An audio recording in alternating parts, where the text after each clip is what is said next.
Thank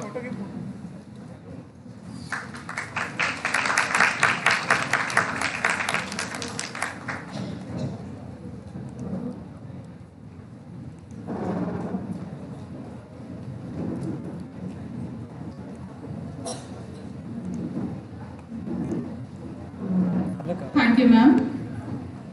I request Madam Mansi to come on the dais and start with her today's session.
Good afternoon, everyone.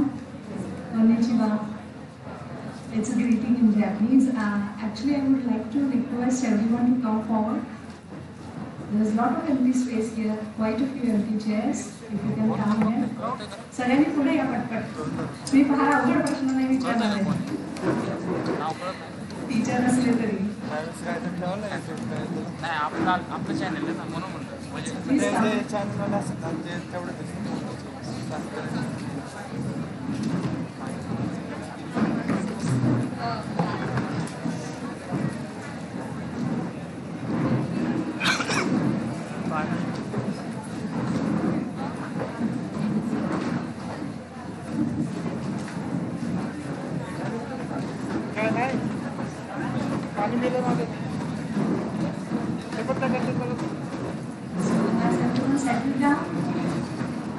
Please be quick.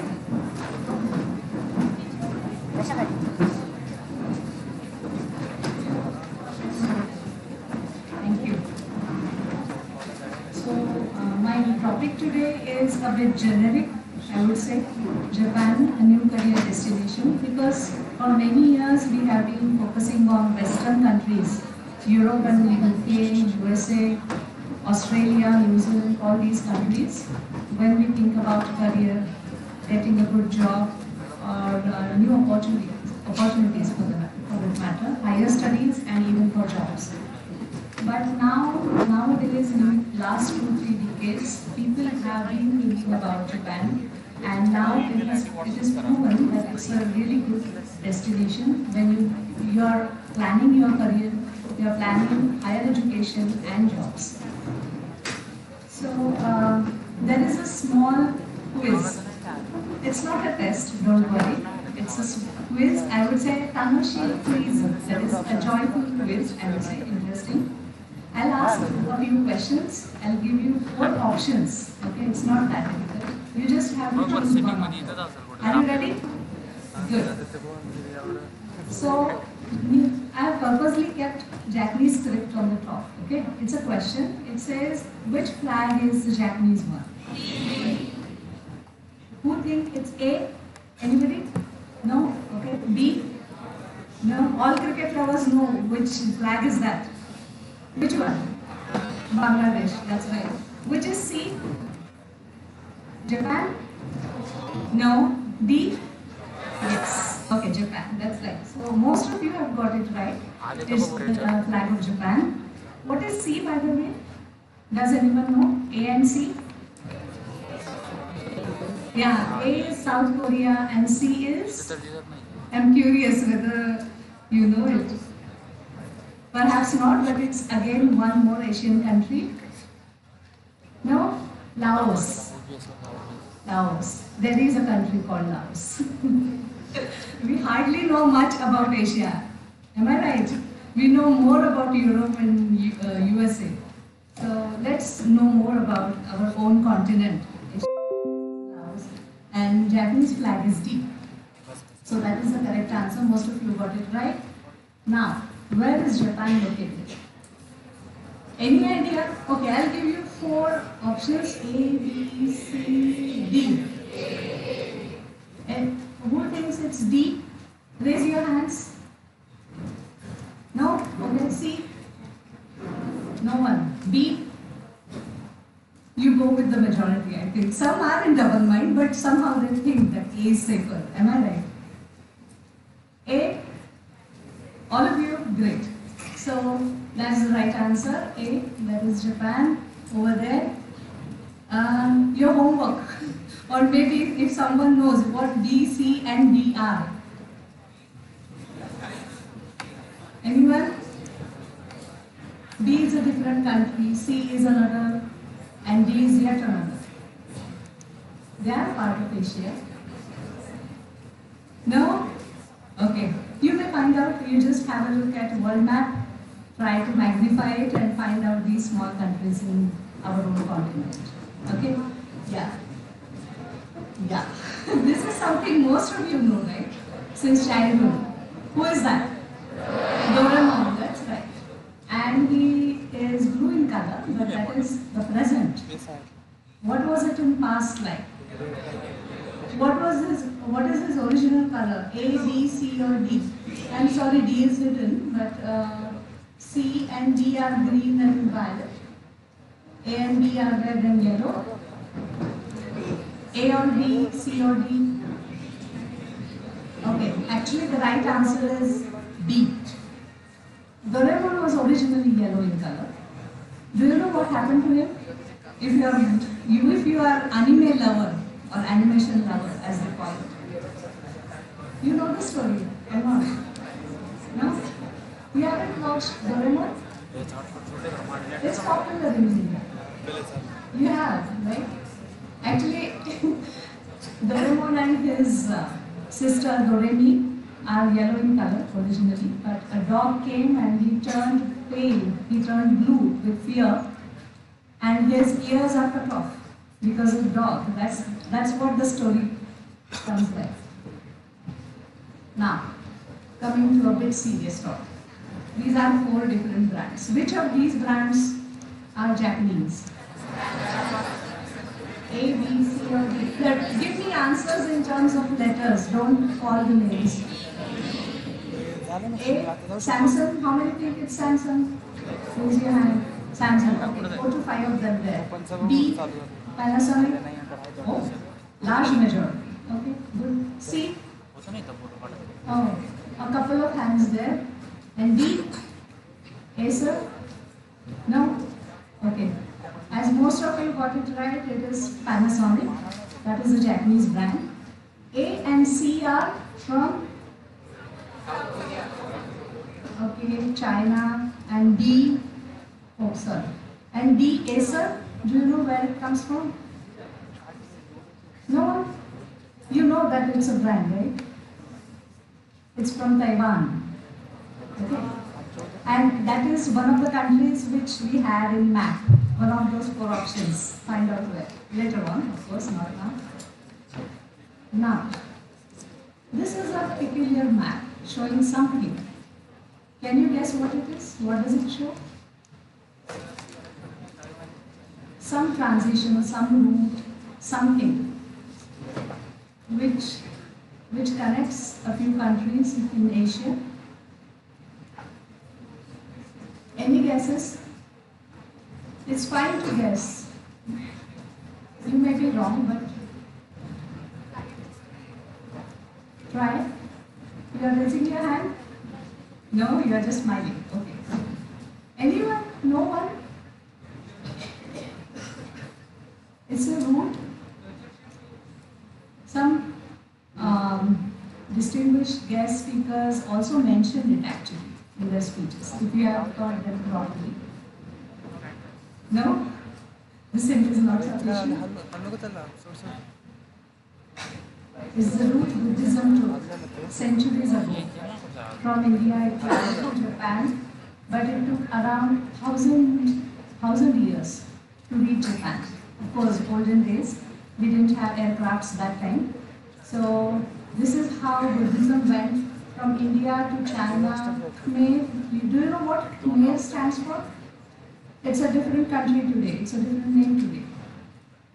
It's Cambodia. Okay? Old name for Cambodia is Khmer. Then what will Sri Vijaya will be? Any guesses? Come on, speak up. It's alright to make mistake. Just guess. What is Sri Vijaya? Yes? Indonesia, that's right. Good. That is Indonesia today. So Buddhism reached Japan around 538 to 552 AD. That's what historians say. There is a argument about the date, exact date, but that is what the period is all about. Okay. Now, next question. Who is this? Japanese courtier, Indian artist, Japanese artist, or Indian goddess? A bit easier. Japanese courtier. A. Raise your hands. A. No. B. Indian artist. No. C. Japanese artist. Okay. Half of the audience thinks, oh, more than half. Okay. And D. Indian goddess. A few. 3, 4. Actually, D is right. It is Indian goddess Saraswati. This is how she looks in Japan. We call her benzai pen in Japanese. If you see the musical instrument in her hands, it is biwa, a Japanese instrument, and it resembles our music instrument, veena. Though different, it is in her hand. That is benzai pen or Saraswati. But believe me, it has undergone quite a few changes. It has changed, Benzai has changed her characteristics. She is very powerful in Japan. She is not only the goddess of knowledge and art, but she is very powerful. And it is very interesting to know more about her. So, when it comes to historical and cultural ties, most of the speakers earlier have mentioned about Buddhism and how India has contributed to the philosophy in Japan. And it was Bodhisena, a person from South India, Kanchipuram, who went to Japan for the first time, and he contributed to the Japanese syllabary as well.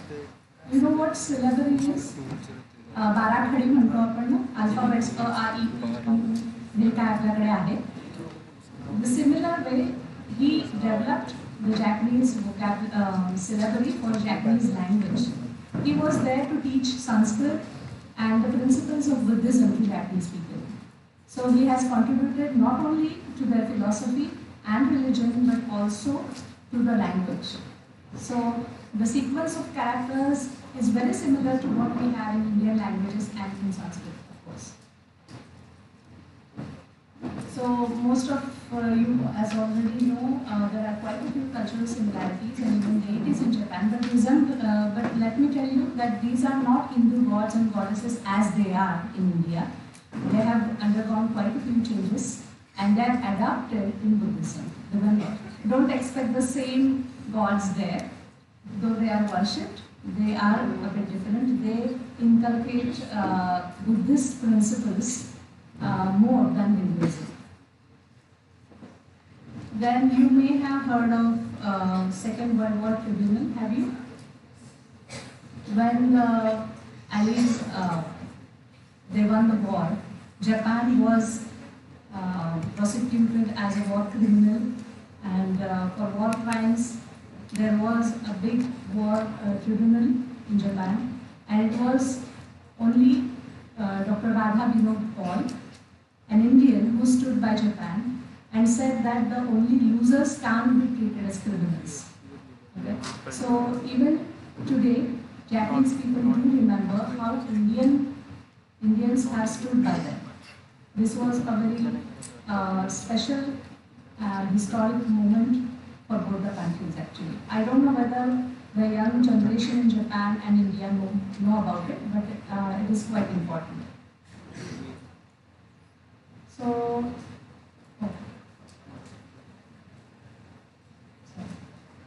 this is just one more question. What it looks like. I think I showed the correct answer as well.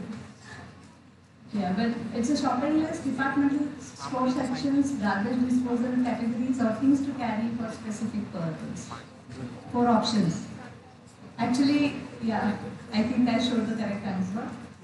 Japanese people are very meticulous and methodical in everything they do, and that is why they have also perfected the way they dispose garbage. Even in daily life, at their homes, companies, workplaces, they are very particular about disposing garbage in a particular way, in a systematic way. And they are very careful about the environment.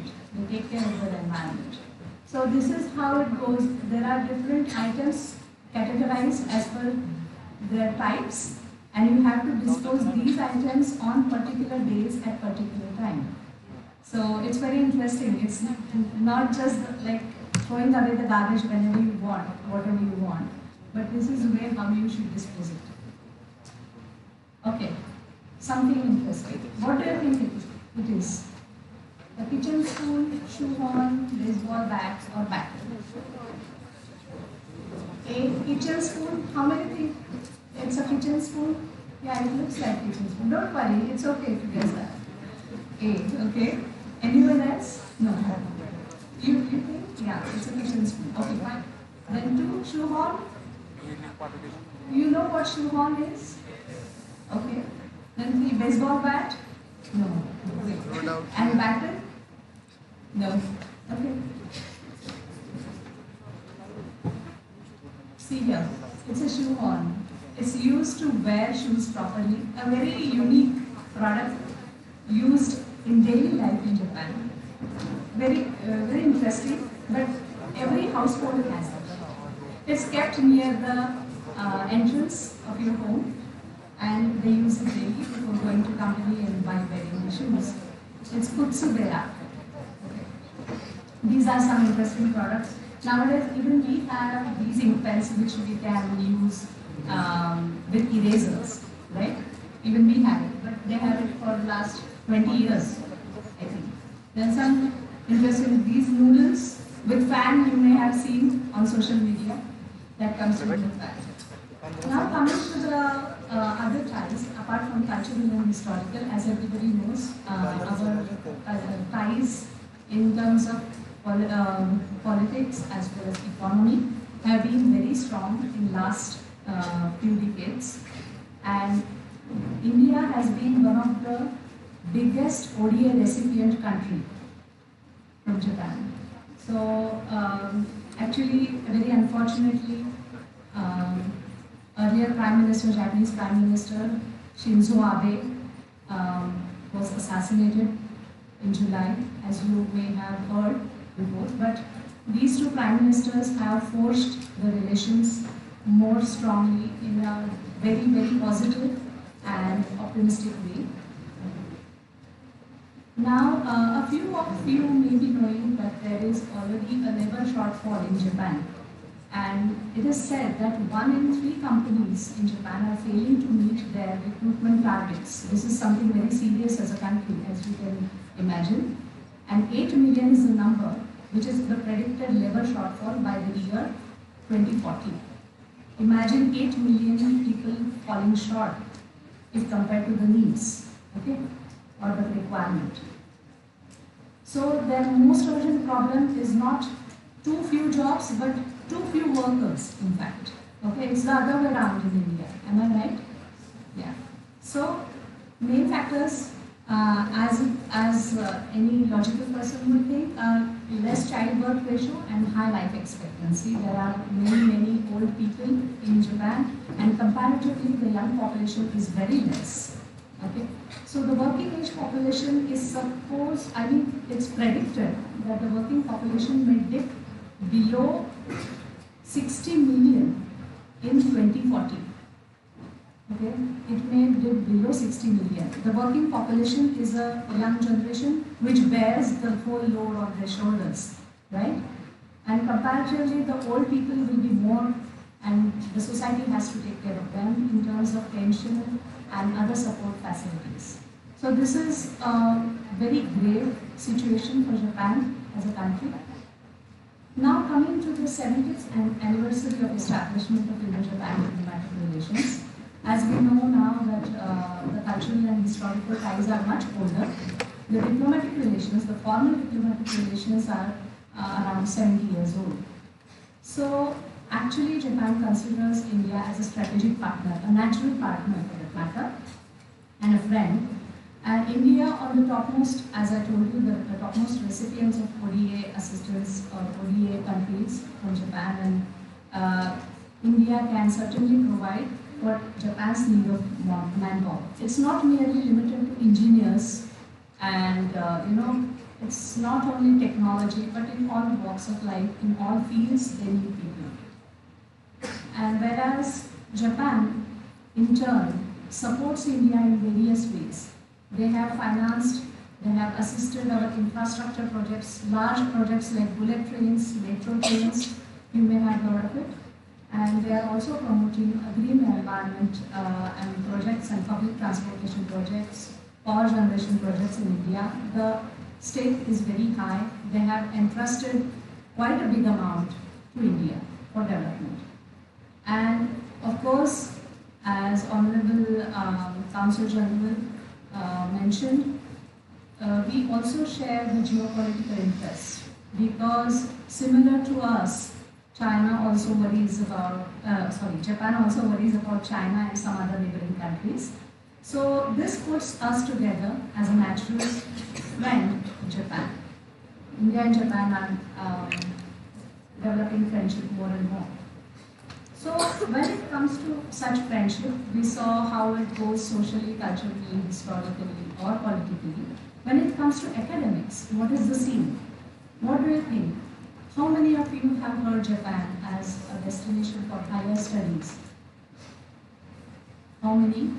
Okay, a few of you, yes. Good. It's really good to see that your college has provided certain opportunities and some inputs on this before. Otherwise, we have very less awareness when it comes to Japan as a destination for higher studies. It is very less known actually. So if we see the country-wise student population in Japan, there are many foreign students in Japan at present. Even after pandemic, if we see in the year 2021, can you see the numbers? Everybody at the end, at the back, can you see the numbers? China, you can see the number is the biggest. Then Vietnam, Nepal, Republic of Korea, and Indonesia. Even countries like Nepal, Myanmar have more students a year, and unfortunately India has much less. Any guesses as to where India stands? If we go by numbers, it's 14th. It's even after Nepal, Bhutan, Myanmar. So it's really surprising. It's mainly because of lack of awareness, and I'm very sure that our eminent speaker, Dr. Umesh Joshi, will be elaborating more on scholarships and his tie-ups and other support.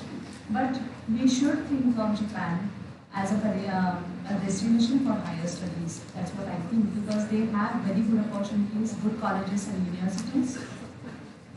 Even Sri Lanka, Myanmar and Bangladesh, as I have mentioned here, they are much ahead, having more than 3,000 students. And we just had around 1,400 students from India. So how is education in Japan like? I can't talk more in detail, but I'll just mention a few facts. Somebody mentioned the number of universities, but to be very precise, the number of universities in Japan is 782. That's a big number. For a small country like Japan, it's really a big number. Out of those, 93 are national universities, 86 are local public universities, and 603 are private universities. There are junior colleges, and As a matter of fact, and a very good sign for us, with the goal of Society 5.0, Japan is promoting technology-oriented policies. That's why advanced technologies like robotics, AI, IoT are encouraged, and more research students, more technology students are given good opportunities for higher studies. So it's a good chance for all of you.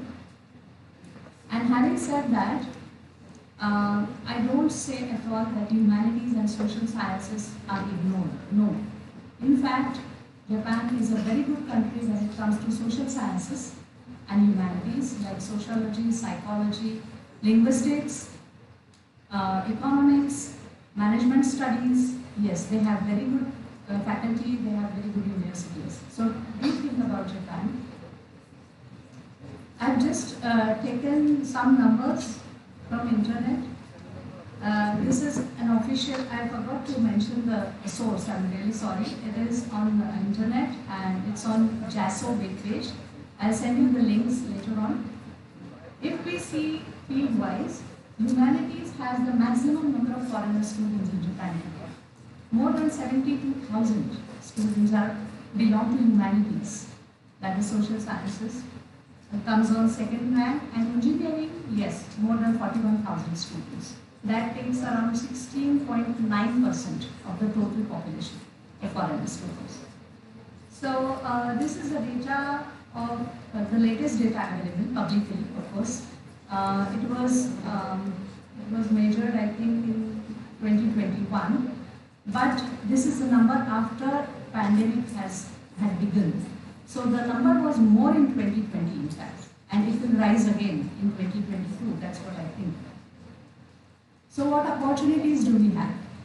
Given all this situation and background, yes, there are quite a few opportunities of higher studies. They have many scholarships, study assistance programs and exchange programs. Then global internship programs are there for technology students, for humanities.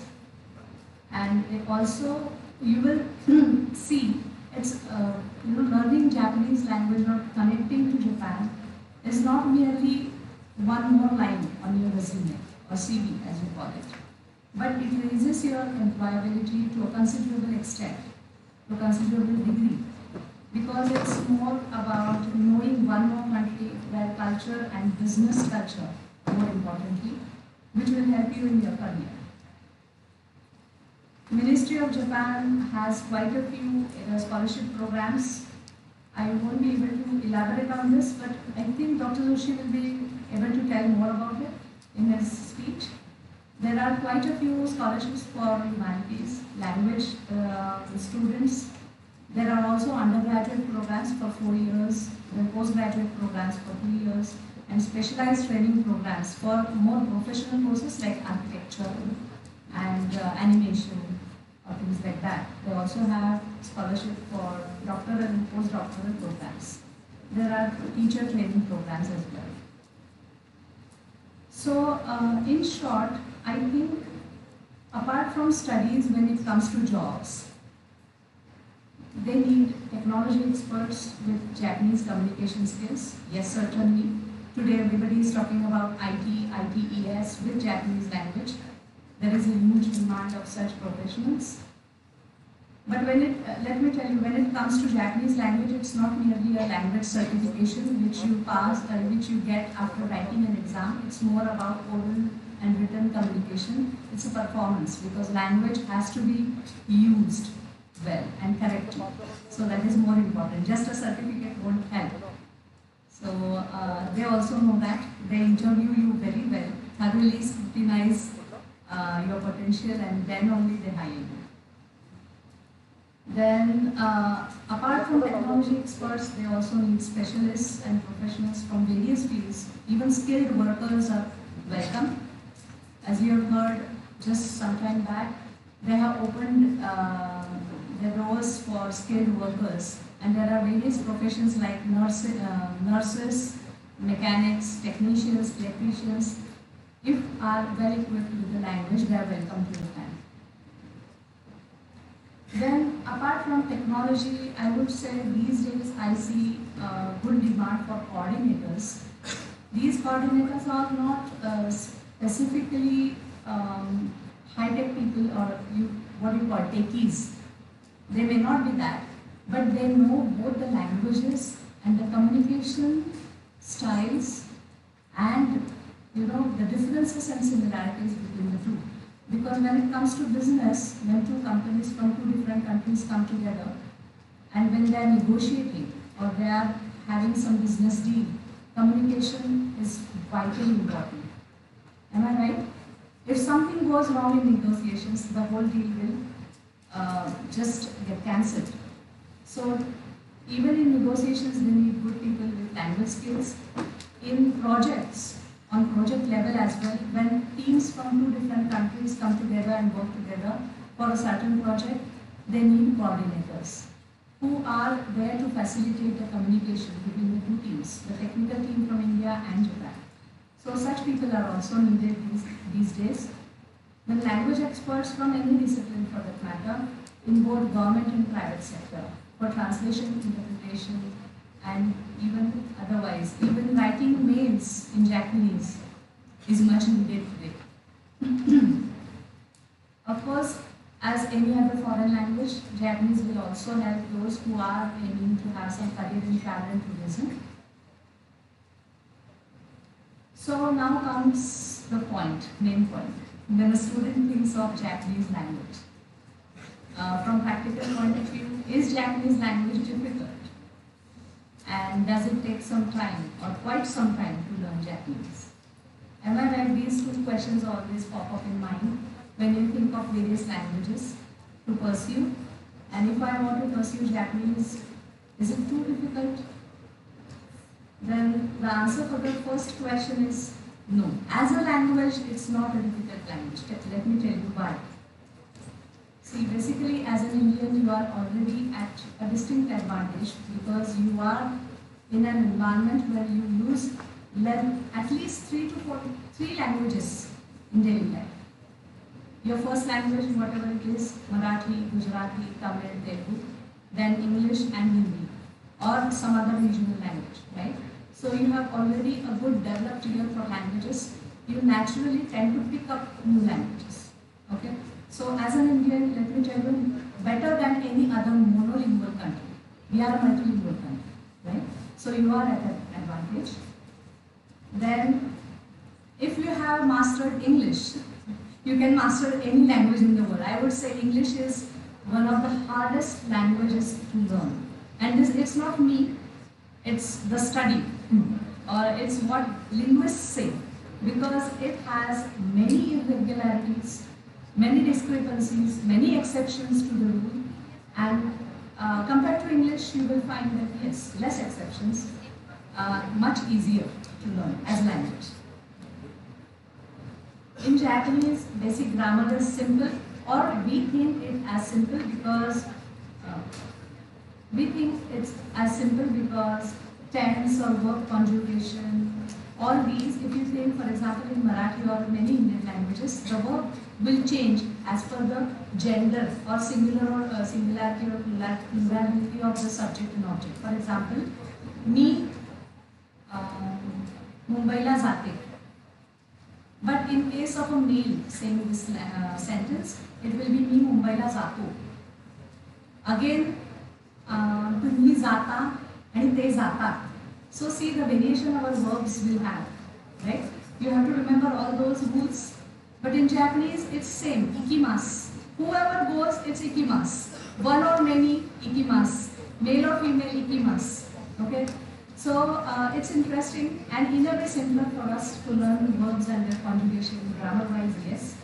Pronunciation, some people, some Indian regions may find it a bit difficult because some sounds are not there in their mother tongue, that is first language, but it can be sorted out. With proper guidance, you can certainly do well because there are very less sounds compared to our languages in Japanese, very less number of sounds. Then syntax, as I told you, it's very close to Indian languages. But does it take time to learn Japanese? Let me tell you, if compared to other languages like German or French for that matter, more than French I would say German, because it's very popular language in India, it's very old in India. I think they celebrated their centenary year in 2016 in Pune University. So compared to German, yes, it will take more time. Let me be very honest with you. But why? Because it is made up of 3 scripts. Japanese originally was only an oral language. It didn't have a script. It was a language, Boli Bhasha, as we call it, spoken language. So it borrowed its script from China, and that's how we have pictorial script in Japanese. So since 6th century, they have been using Chinese characters, and those words which combine different Chinese characters. They have certain readings, and you have to memorize them. But that is initially till you get used to it.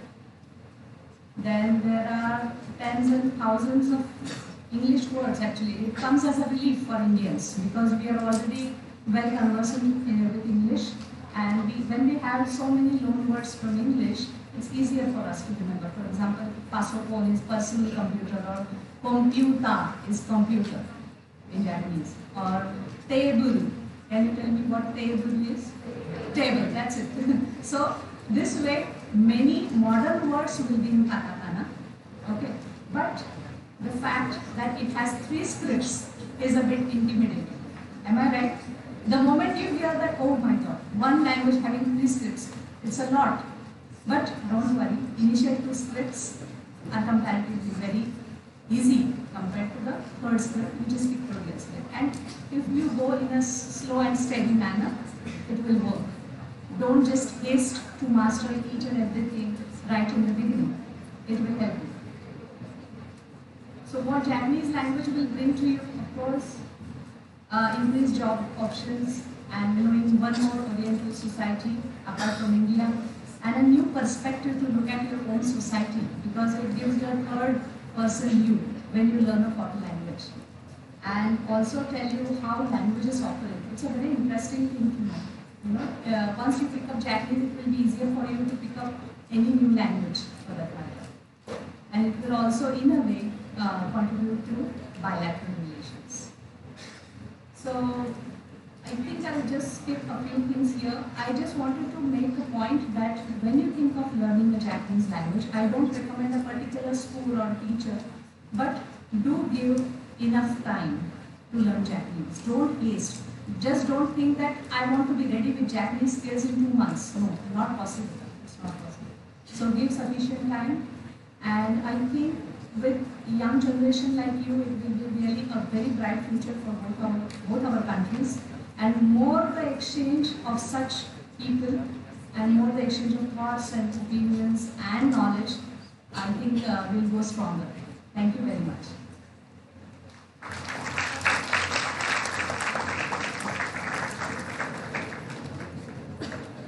Thank you, ma'am. Your way of capturing students' attention is really praiseworthy, and the way of making session interactive is really appreciable, and the pictorial quizzes were quite interesting. Thank you, ma'am. Please wait for ma'am. I request Dr. Anuradha Thackeray, Dean International Relations, to come on the stage and present a token of love to our guest.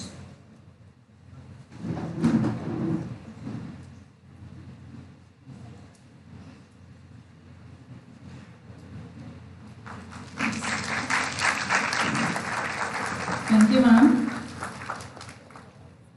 Yes, before moving further, I want to give an information for our participants or my students that along with this workful information, this session, those who are attending today's session are going to get a keychain by the end of day 1 and a bag by the end of day 2 as a token of memory of the No Japan event. So hope you will be motivated for that also. Fine. Yeah. So now our second speaker, I would like to call upon Ms. Shruti Chinnagiri, founder of Hiramaki Solutions, Pune. Please welcome all to the ma'am. Ms. Shruti Chinnagiri is a Japanese language enthusiast and works as an entrepreneur, trainer, translator, and interpreter. She has done strategic management from IIM Kashipur and post-graduation diploma in CRM from Symbiosis and stood first in JLPT, that is N1, in 2022. Please give her a big round of applause. It's a great achievement. Currently, she is teaching conversational Japanese to advanced diploma level at Department of Foreign Languages, University of Pune, and also taught to more than 1500 students so far and have placed around 150 students in Japanese companies in Japan. We welcome you, ma'am. Now I request again Dr. Radha Thakre to come on the stage and felicitate our guest.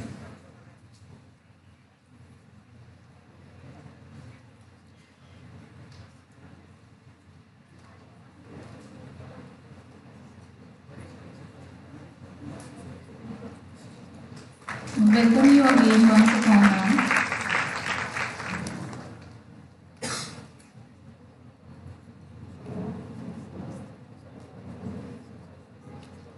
I request Madam Shruti to come on the dais and start her session.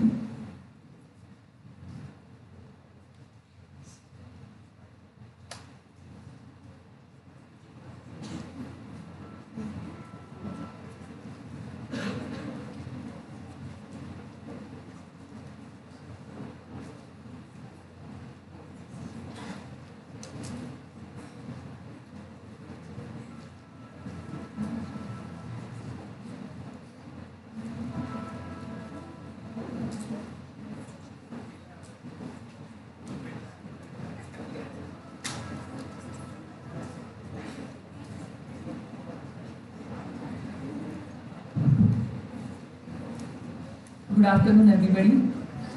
First of all, I would like to thank PCCOE and IJBC for arranging this Need of an Hour event. I would also like to thank Dr. Kulkarni sir and Raut madam. Unfortunately, both of them are not in this hall today. But I would like to thank both of them for inviting me to express my views on this platform with all of you. Foreign language is a new buzzword these days, if you would agree. So, I'm sure as a student, you must have come across at least one person coming and telling you something about learning a foreign language. When it comes to foreign language, Japanese, German, Russian, Spanish, French, and nowadays Chinese, these are the commonly learned foreign languages by Indian students. Today I am here to tell you why all of you should go for Japanese out of these 5-6 options. And I would also like to tell you about the plethora of possibilities that you can explore. I'll try my best to answer all these whys lingering in your minds throughout my presentation today. So yes, why? Madam, you said you're going to tell us you should learn Japanese, but why? No? I'm sure you must be thinking about why I should learn Japanese, why I should go to Japan and work over there. Why Japan is welcoming so many foreign nationals? Let's see one by one. Yeah, so why Japan is welcoming foreign nationals? My earlier speaker, Dr. Mansi, has also touched upon these points. So first important reason is decrease in population. Japan is facing this critical problem since last couple of years, but particularly if we observe past 10 years, 1 decade, this problem has become most critical than ever. So we have heard Japan has advanced technology, advanced systems. That's absolutely right. Japan has advanced technology, they have advanced systems, but they do not have enough people to operate and maintain those systems. That is the reason why the Japanese government is welcoming a lot of foreign nationals to come to Japan and work there. Another challenge that Japanese society is facing right now is English-speaking Japanese population is less. So does that mean Japanese people don't understand English? No, not at all. They do study English in schools. However, all the communication, all the business communication, day-to-day communication, all the lectures in classes, colleges, everywhere, only Japanese is used.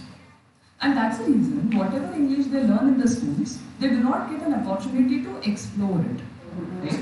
That's the reason when it comes to business, when it comes to working with foreign people, Japanese companies are facing an immense crunch of people knowing English, resources knowing English. Now look at us. We Indians are blessed with languages. Am I correct? Yeah. So all of us, we start speaking in mother tongue, we start getting education in English or in local medium. We are blessed with languages.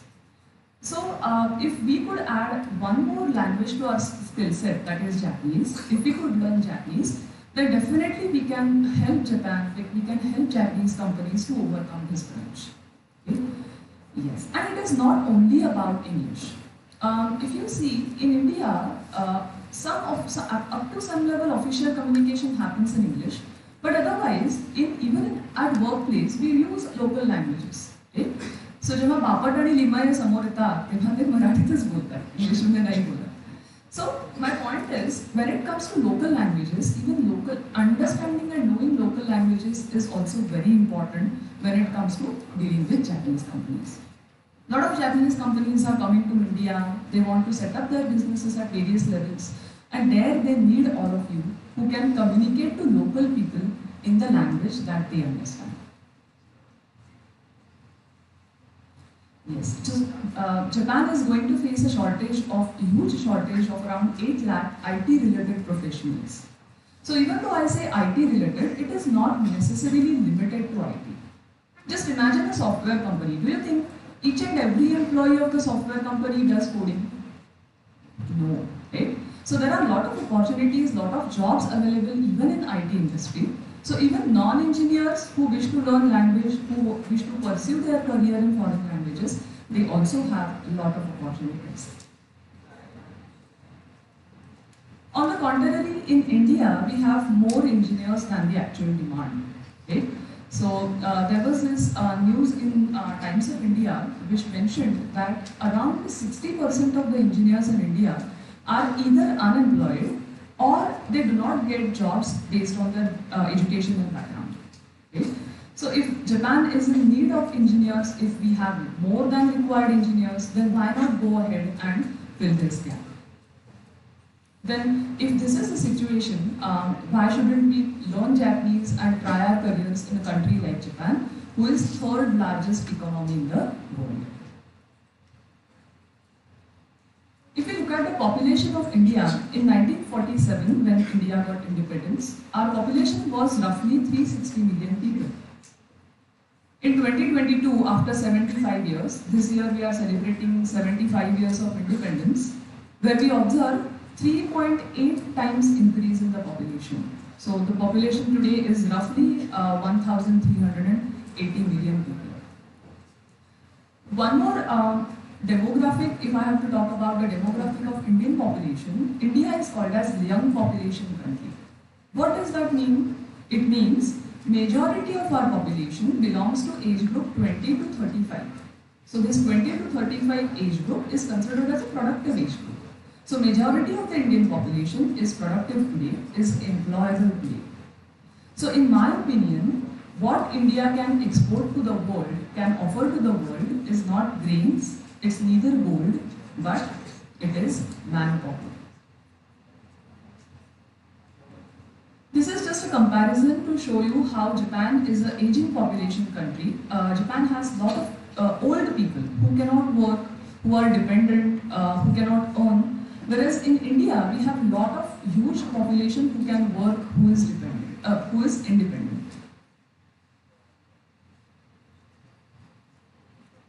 So when I say there is a shortage of people in Japan, Japan is facing a crunch of good resources. This is something, again, for your information. There was this news which said, for every 100 jobs in Japan, there are only 67 candidates available. So even if the placement ratio is 100%, still 33 seats are vacant. Right? So why not we learn their language, we go and help them and we grab these things. This is another graph, just a quick statistics and figures. Growth of a talent pool over the period of last 11 years.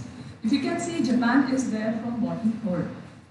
So there is no significant growth in the talent pool of Japanese people. Whereas if you can see, India is at the top, number 1. So what does that mean? India has a lot of talent. Indian youth has a lot of capabilities, a lot of potential.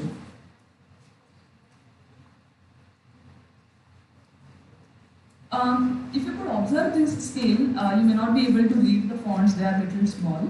But the right side, as you can see, it's completely red, which shows deficit.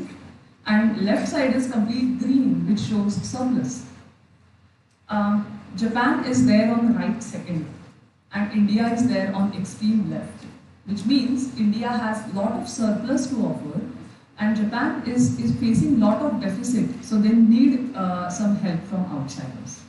So that is the reason we should offer a lot of potential to Japan, because they are ready to accept that potential now. Therefore, learning Japanese now is the key. So let's quickly talk about the levels in Japanese language. Usually Japanese certification exams are called as Japanese Language Proficiency Test. You can Google this afterwards. The short form is JLPT. We commonly call it as JLPT levels. So there are total 5 levels in JLPT. The order is reverse. Level 5 is the beginner level, and then you go to level 1. The official name of these levels is N5. N5, N4, N3, N2 and N1. So if you complete N5 level, that is basic level, I have heard from Raut madam that some of the students from this college are already learning Japanese, and you have completed this N5 level. So very good. So after this N5 level, you get an ability to understand some basic Japanese. When you go to the next level, N4 level, you get an ability to understand basic Japanese. For N3, it helps you to understand Japanese used in everyday situations, and N2 helps you to understand Japanese in variety of situations. Now talking about N1, it is considered as near to native level, which is an optional level, which is you don't really have to aim for it mandatorily. It's an optional level. Now, how long does it take? Even Mansi madam also touched upon this point that it takes time. It does take time to learn language. That's correct. But how much? Yeah. So let's imagine we start learning Japanese from the upcoming January. Why January? Why not November? Why not December? Nothing to do with the New Year resolutions. Okay. Typically, these JLPT exams are conducted twice a year, once in July and once in December. So all the institutes, all the courses that are offered for these certification exams, they are designed as per the examinations. So usually the courses in Pune, in all over India, usually they start in either January or in July. Okay? So earlier the better, let's assume we start from January 2023. We have to invest around 6 months of time to complete JLPT N5 level. Then if we invest another 6 months of time, by end of December 2023, by end of next year, you will complete N4 level. If we go on investing some more time, by July 2024, another 6 months, you can complete JLPT N3. And similarly, another 6 months and you can complete JLPT N2 level. So if you can see, you started in January 2023, and if you could successfully continue, you can complete 4 levels by December 2024. So on an average, it takes around 1.5 years to 2 years of time to complete these levels. Now if you ask me, are all these levels mandatory? Are all these levels required for the job opportunities? My honest answer would be no. Because these days, more than certification, companies are looking for your communication skills. How well you can speak in Japanese. Even if you are at N5 level and if you can speak N3 level Japanese, you are most welcome. Right? Of course, certification matters. Certification is also important because it gives It shows official proof that you have done a particular level. But my point is, if you work on your communication skills, definitely even after completing N3 level, you can start looking for job opportunities. You can start applying for jobs. Okay? So the 2 years calculation is coming down to almost 1.5 years. So if you could invest these 1.5 years from now, definitely maybe in your 3rd, 4th year, you can start applying for the jobs. Is learning Japanese easy? No. But let me tell you the psychology behind it. So usually, I have seen people saying, Japanese is freaking difficult. Japanese is really freaking vague. And Japanese is really freaking illogical. This is nothing but a human tendency, human psychology. जो हमें difficult लगता है, we try to justify ourselves, ना? So we say, no, it's vague. उसमें ही कुछ problem है. मुझ में कुछ problem नहीं है. I'm fine, I'm brilliant. But the language itself is vague. ना? So something which is vague for us, we start taking it as illogical. अरे यार क्यों 3 scripts हैं? एक script में सब कुछ हो जाता है. Why to apply so much of logic to it? We start giving justifications. Okay? That's the human tendency. And same applies to even Japanese. If you start telling yourself that Japanese is difficult, it is going to be difficult, it is going to be vague, and it is going to be illogical. The point is, if you know proper channel, if you train yourself under good teachers, definitely this problem will not come. They will take care of your Japanese. Script is something that you have to practice on your own. Japanese grammar is very, very similar to Marathi and Hindi. Now again, there is a common myth that if you want to learn any foreign language, you should be good at English. But particularly in case of Japanese, you don't really have to be good at English. Because it's very similar. Marathi, if you are good at Marathi, if you are good at Hindi, definitely learning Japanese is not difficult for you. Just to show some example, I'm not starting teaching right away. Some examples to show you. Left side words, those who can read Marathi, Hindi, I think they will be able to read. Yeah, can you just read those words? Yes, sasu, then I, okay, third one, ऊन, खूप वेड्यासारखा पाऊस पडतो आपल्याला ऊन हवंय ना. So आई, सासू, ऊन, these are common words in Marathi. Let me tell you, same words are there in Japanese, just that the meaning is different. Another very, very common word that we come across in Marathi is, what is this? Aho. कोण म्हणतं aho? कोण म्हणतं aho? Yes, आपण मराठीमध्ये respect दाखवण्यासाठी aho म्हणतो. Correct? That's our cultural background. Right? Even Japanese has aho, but the meaning is little different. No? It is yes. So there are so many, these are just few examples, but when you will start learning language, you will observe there are so many similarities in Japanese and Marathi and Hindi. And that makes your language learning easy as well as interesting. Now, what type of jobs or roles are available? If you are an engineer, if you are a non-engineer, and if you believe us, and if you seriously start learning Japanese, what is waiting for you in future? Yes, translator and interpreter. Again, when it comes to foreign language, people believe that ये लड़की तो translator का कुछ तो कर रही होगी, ना? What is translation interpretation? In the morning session, Dr. Mule was speaking to the Honorable Chief Guest in Japanese. Did you feel ये क्या बोल रहा है मुझे समझना है? I want to understand what he's trying to say. ना? So explaining that in your words is nothing but interpretation. Okay, so person is speaking in Japanese, another interpreter is standing over there and explaining it to you in your language. That is translation and interpretation. So, but not only translation and interpretation. Of course, when you learn a foreign language and if you have a good base of English or local languages, translations, interpretations have a lot of opportunities to offer. But not only that, bilingual engineers, an engineer who can speak 2 languages, either English or Japanese or local language or Japanese. So there are a lot of opportunities for bilingual engineers in various domains, not only IT, mechanical engineers, ENTC engineers.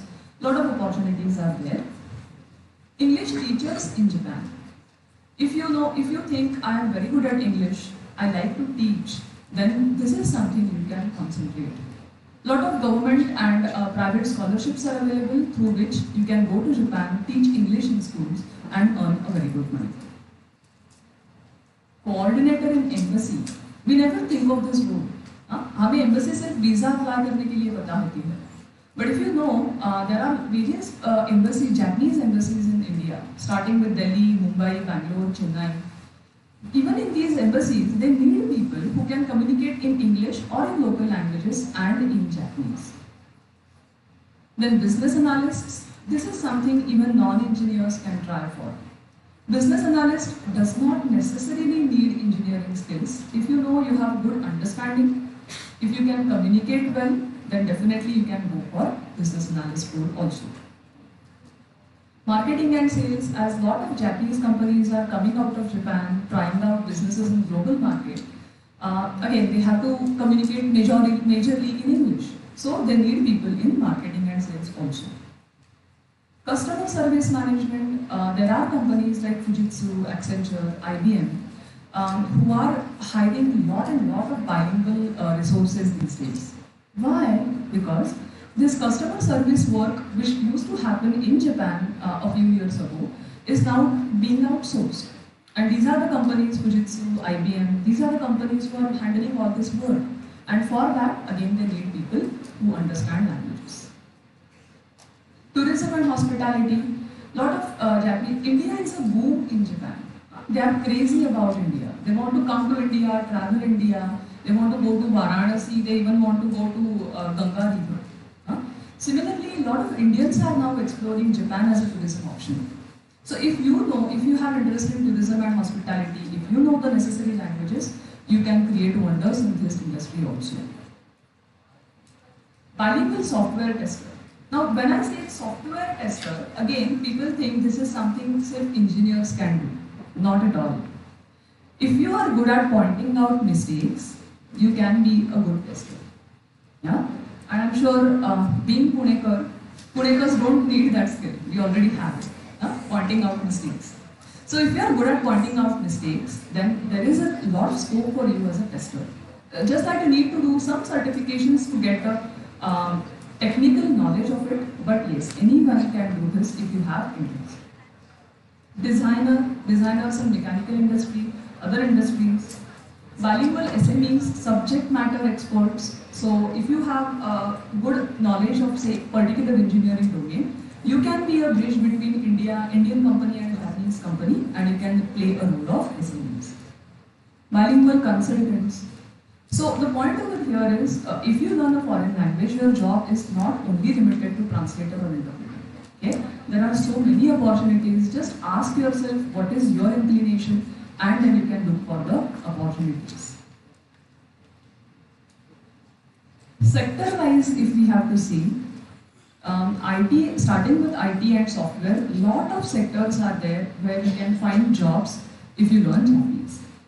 So mechanical industry is there, textile industry is there, hospitality industry is there, railway and transportation is there. Lot of infrastructural collaborations are happening between Japan and India. So bullet train is one of the examples.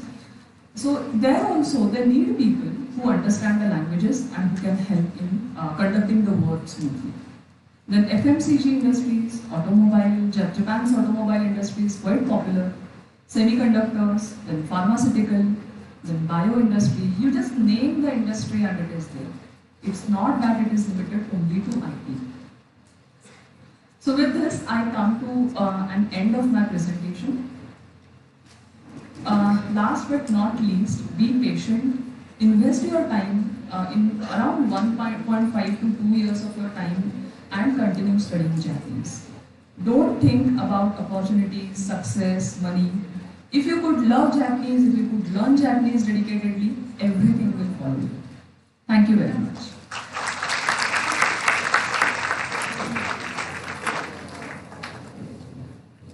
Thank you, ma'am, for such a wide insight and answering the queries of learning foreign language and making students aware about the strength and deficiencies of countries. Also, the description of language learning levels are too informative. And the cherry on the cake is the career opportunities in varied zones for the students. Thank you, ma'am. I request you once again to come on the stage for the memento. I also request Dr. Varsha Bendre to come on the stage and present a token of love to our guest.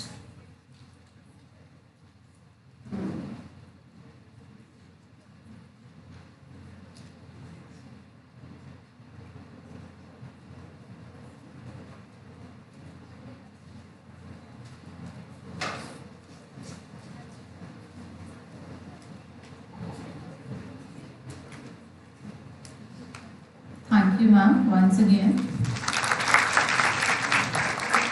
I hope our participants are getting a lot of insight from the information of our resource persons and definitely humming with lots of eagerness for further information.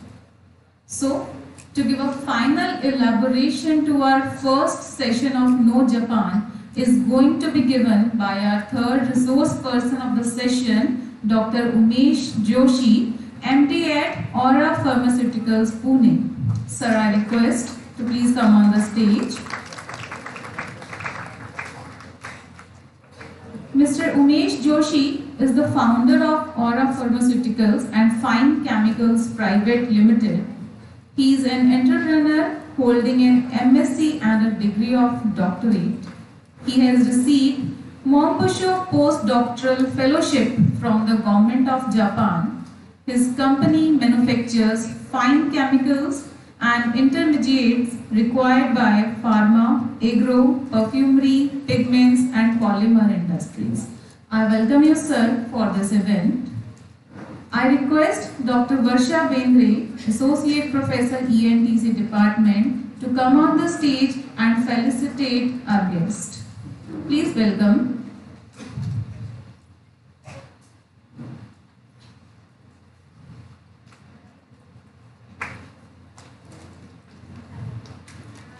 Please welcome her.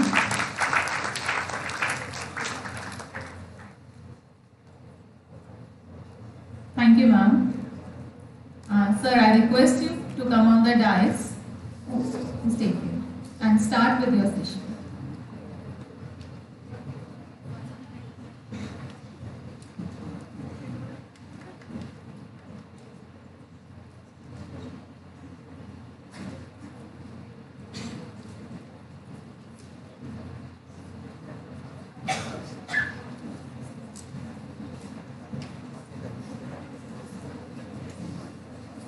Good afternoon, everybody. Konnichiwa.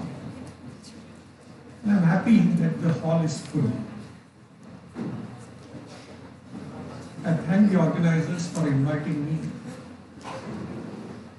to say something, to give you needful information so that you can reach Japan.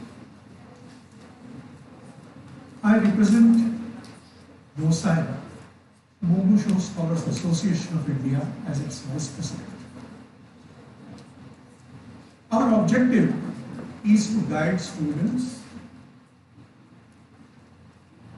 to apply for next scholarship, guide them as to how they can crack next exam, and more importantly, also do counseling to apply for several other scholarships which are available in Japan. Now that's an important thing which I would like to share with you. Now let me first talk only about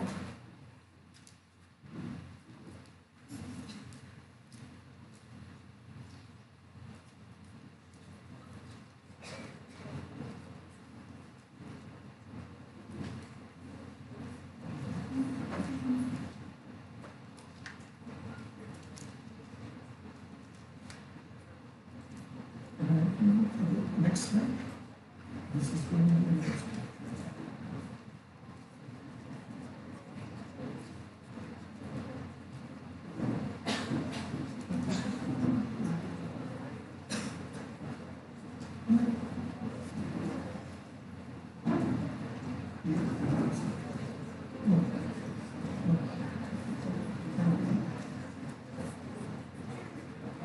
So what is next?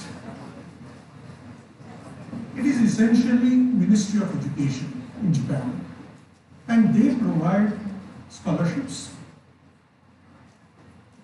to students who aspire to enter Japan as undergraduate students, postgraduate students, doctoral, postdoctoral studies.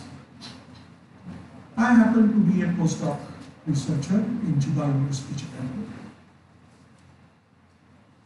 Japan allocates 9 postdoctoral fellowships every year, out of which one scholarship comes to India. That year I was selected. Undergraduate scholarships are also available. Basic requirement to get a MEX scholarship, I'll first talk of MEX and then I will go to some other scholarships and the advantages of entering Japan. My earlier speakers, Dr. Mansi as well as Shruti, they have elaborated on the importance of Japanese language. And that's true. They are one of the excellent teachers in Pune and you should take advantage of reaching them. So who is eligible for MEX scholarship? So you must be under 35 years of age. All of the students in the hall were eligible. So start thinking immediately. Or you must have completed 16 years of schooling. Now for you, you should be focusing on how to enter Japan, which college, which subject you would like to select. Now this is only for next students. Every year, 50 students are given scholarship under next. Now that is across all the subjects. It's not confined to engineering or humanities or social studies. Dr. Mansi has also elaborated on various faculties which are available wherein you can enter Japan. But you students are essentially engineering students, am I right? So you can also have this scholarship provided. One basic requirement to get this scholarship is you should have minimum 65% marks right through your schooling period. How many of you have got 65% minimum? Can I know? That's the basic eligibility to get a MEX scholarship. This Momusho scholarship is considered to be a very prestigious scholarship. It's offered by Government of Japan, but it requires your studying throughout your career. It's not only for 1 year or 2 years. You have to have a continuity and consistency in your education. Now there are 2 ways of applying or getting a MEX scholarship. You can get a recommendation from the Japanese embassy. That's in Delhi. Because they have this allotment of scholarships. You have to present. Now that probably you will go there for postgraduate studies. Even undergraduate studies are also available. How many of the students are in the first year engineering? Okay, you are almost crossing the second year, so probably you can aspire to go there for postgraduate studies. You have to apply an SOP, a statement of purpose. That's where at LOSI we can help you generate your statement of purpose. That is the basic requirement you should also go to. Subsequently, whenever you want, you can approach me. I will give my email ID also. And then we will have one-on-one interaction as to how to generate a SOP, which professor you should reach. Through the professor, that's the second option, that you can reach your professor and the professor will recommend you based on your SOP. That's very important. Please note it. That SOP will give a picture of yourself as to what you want to become. Probably you may be having say 66% marks, but you can reach a student who has reached 85% marks through your SOP. Your statement of purpose will take you to Japan with a very prestigious scholarship.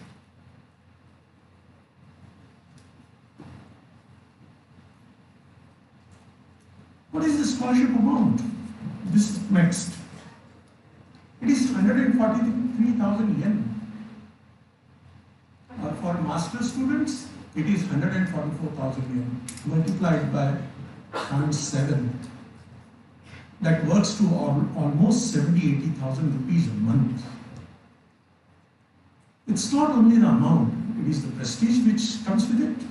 Plus, if you are a Pune resident, your airfare is paid from Pune back to Pune by business class. That kind of prestige comes with this scholarship. They also give you relocation costs up to 20,000-25,000 yen. So, please understand the importance of this next scholarship.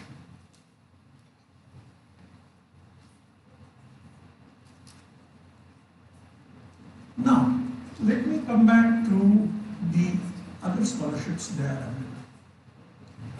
Now, YKK is one of the, there are almost 450 private scholarships available in various universities in Japan, especially private universities.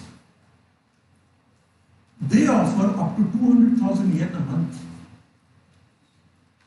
as a scholarship. My son got a scholarship of 200,000 yen per month. You can also get it. And 450 scholarships is not a small quantum. My earlier speakers have given the numbers. Yes, last year almost 1,500 students got admitted in Japanese universities. We are talking of private funded scholars. Means the way you go to US or UK, you pay for the tuition fees. In Next, you don't have to pay for the tuition. You don't have to, you get paid for your lodging. In other private institutions, you have to pay for the tuitions. That's probably only at the entry level. What is the cost of entering a university? It's almost 600,000 rupees annually. In engineering faculties, you would know what are the costs that you have to pay. Even when you enter US or UK, probably it's almost the same amount. Japan is not costly on that front for education. It's the living costs which are on the higher side. But how you can mitigate those costs is by studying hard, becoming a very sincere student. And if you stand within first 10 in the merit, the university will give you a scholarship. Even if you are a paid student, that's important thing what you should all do. And it's not difficult. My experience to date is all our students are extremely sincere. They focus on their studies. Friday evening doesn't become a weekend for them. And that will take you ahead to get a scholarship on your own merits. That merit earning will bring a required confidence in you, confidence in you, your family, and the nation. Furthermore, that's a small part of getting a scholarship and entering Japan. Why to go there and get educated in Japan? Now, my earlier speakers have been talking of Japanese language. I have a different perspective to it. If more than 1 crore people, they read, write and speak a language, is it going to be difficult? Not at all. It's so contradictory that we interact in English. It's a foreign language, but we have mastered it.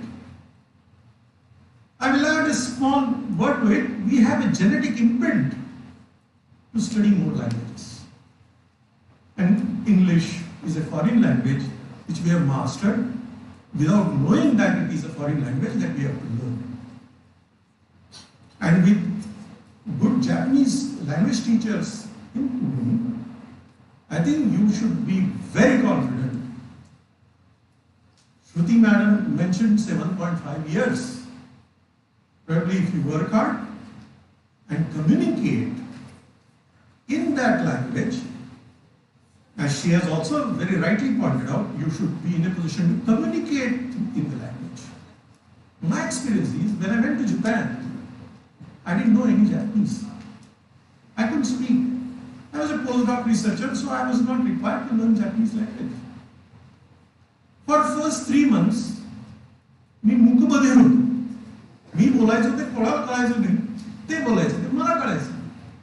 But I learned the Japanese language on the street. I was there in 1987. No other Indian was in Chiba University. I was a postdoc. So unnecessarily I was at a higher pedestal. So people hesitated to interact with me at that time.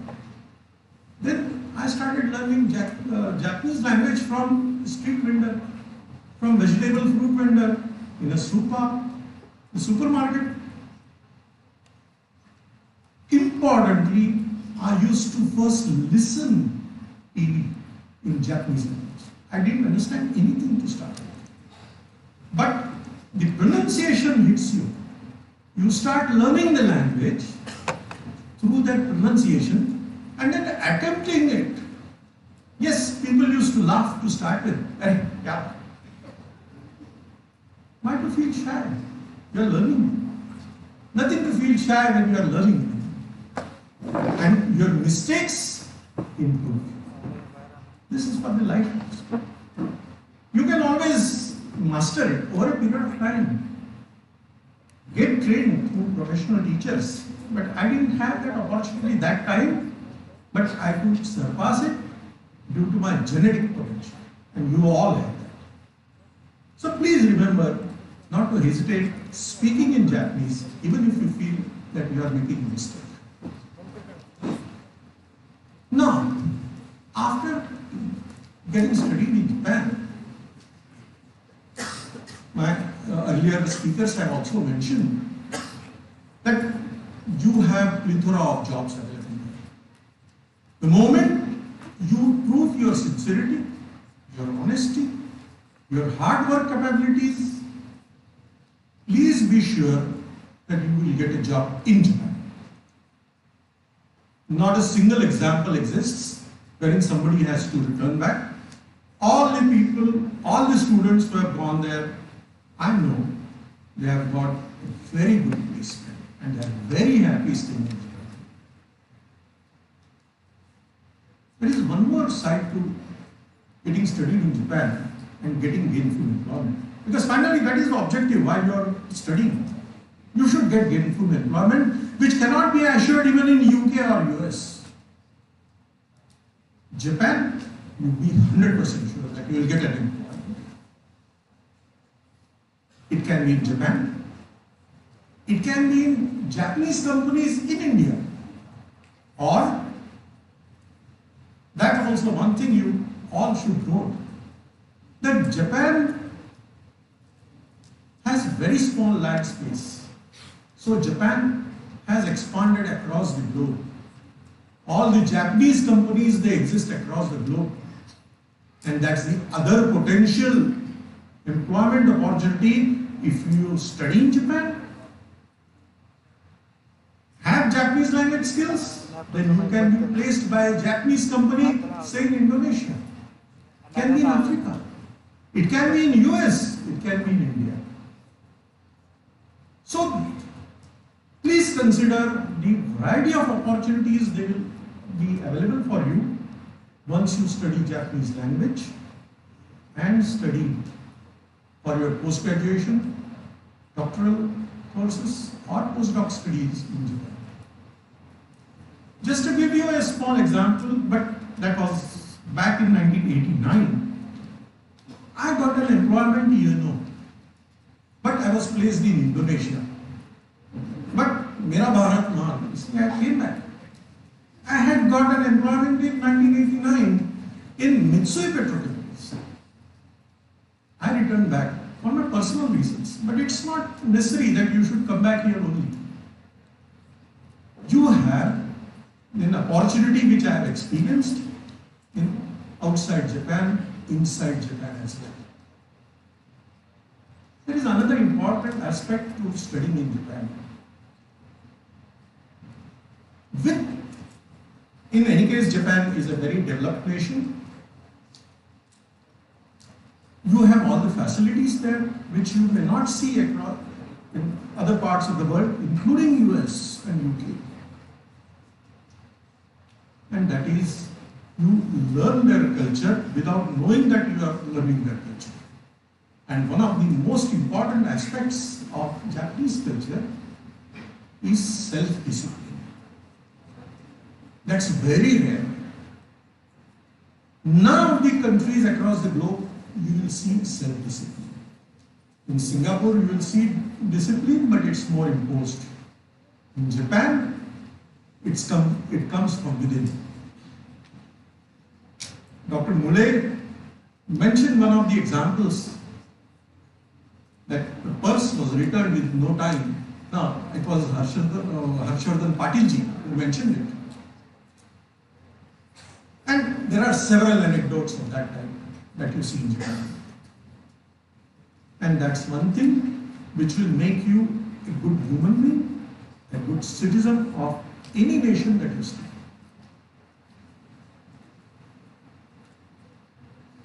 I think you will be hungry. I will stop here. These are the important web IDs for your information which you can look for.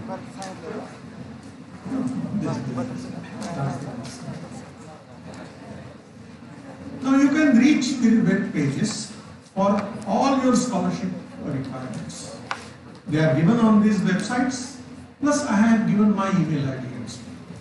My telephone numbers are with your teachers, and you can reach me anytime. I will always be available on any Saturday with prior appointment. MOSAI is a non-profit organization run by Umesh scholars. So obviously, there are no costs reaching us and get counseling. To start with, you can come independently, reach us. You can bring your parents if you want, and we can have one-on-one interaction to see which is the university which suits you, which is the subject you would like to identify, and we will do whatever best we can do to help you reach Japan. I wish you all the best, and I again thank the organizers for inviting me for this wonderful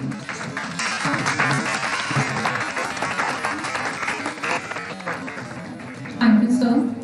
We hope your researching skills will be adopted by our participants and let them to become good innovators of the upcoming generation. It's really helpful to provide information to the students of various institutions, its fee structure and scholarship which they will get based on their merits. Thank you so much, sir. Now I request Dr. Priya Joshi, Associate Professor, AS&H Department, to come on the stage and present a token of love to our guest. Thank you.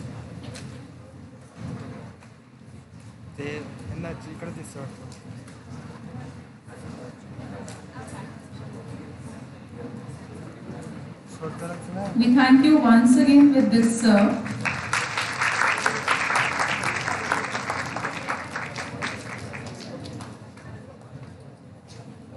So with this, we are finished with the first session of the day. I hope the session was worthwhil and will become more clear to your queries. Thank you all the participants, guests for their patience listening. The second session will begin after the lunch break of 30 minutes. All the participants are requested to be seated in time for the further sessions. Fine, so you can go for the lunch break now and we'll see you after 30 minutes. Be in time.